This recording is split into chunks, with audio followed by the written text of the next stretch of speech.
Writing a story can be a long process. Many authors start out with a great idea and they're gaining traction, but then somewhere in the middle, they begin to lose steam.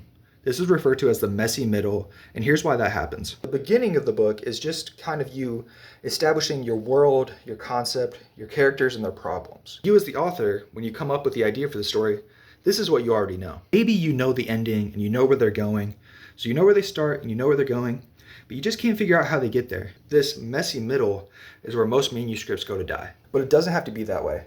The messy middle doesn't have to be this graveyard where stories go to die, but rather it's a part of the book writing process that people just don't talk about enough. So that's what this video is. This is how to get through the messy middle. The first thing you're going to do is introduce a mini problem for your protagonist. They have their large issue, their overarching goal that is the core of the story, but you're going to introduce a subplot that is a smaller obstacle that they have to overcome on their way to the bigger story. In Harry Potter, think if the overarching goal is to stop Voldemort, maybe the smaller goal is to figure out how to pass this test. These smaller goals not only help you get through the messy middle of the story, but they also keep the audience engaged and they give your protagonist some more credibility. Showing that they can solve problems before they get to the main climax towards the end, you're showing that it actually makes sense that they can solve the problem at the end. The second tip is to up the stakes. Your protagonist wants something at the beginning, but then you turn that want into a need. Either you just elevate the want to, oh, I want this, now I need it, or you replace it.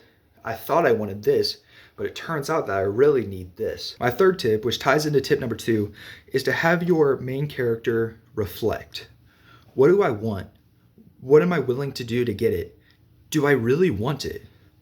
This may be where the want becomes a need, or the want is replaced with another want, but having sort of a calm moment in the middle of a story, because the beginning is this inciting incident, it's this call to adventure, and the end is maybe perhaps this big climax or this big battle or whatever it is.